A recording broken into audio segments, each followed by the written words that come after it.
with the times. It's the Fiji Times, be with the times. Good morning, Prime Minister. My name is Navneet Anand, an Australian citizen with the Indian heritage.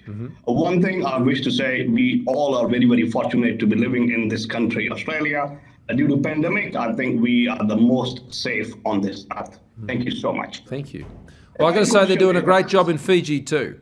I'm talking to the Prime Minister, I think, later today, and we've stayed in contact over the course of the pandemic, and they're rolling out their vaccination program there, and we're of course supporting them to do that. And so I think Fiji's also done very well.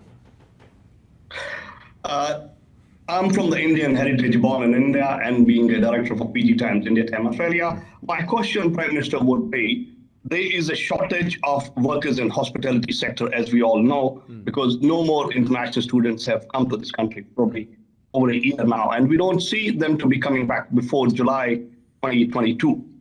Do we see any way at all to get more international students coming in the country, maybe with extra quarantine and different facilities, at least have these workers for the hospitality to grow them? Well, what we've done is we've extended the work rights from 20 hours to 40 hours.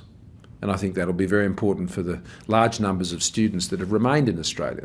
The numbers is far greater than I think people appreciate that actually have remained in the country. And that's a very welcome labour force here in the country, but also that they continue to pursue their studies here in Australia. And we've been able to maintain so many of these student numbers through the online and digital delivery streams of our education system.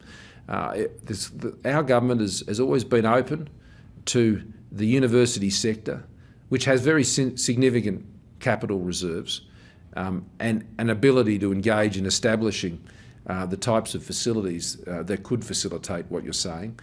We've got state governments, particularly New South Wales and South Australia, who I think are very open to working with the sector to achieve that. The suggestion, though, that this will somehow be all done by the federal government and subsidised by taxpayers, I think is unreasonable. The universities have much to gain from doing this, and I've always encouraged them to come forward and put forward proposals that would enable them to be able to see some students come into Australia. And I think that is achievable. It's not all going to happen in one go. It's not going to happen of a switch on, switch off sort of binary way. But we do have state governments in the country who are willing to engage, and I would hope that we would see the students coming back, but not all in one hit, because that could prove to be very risky.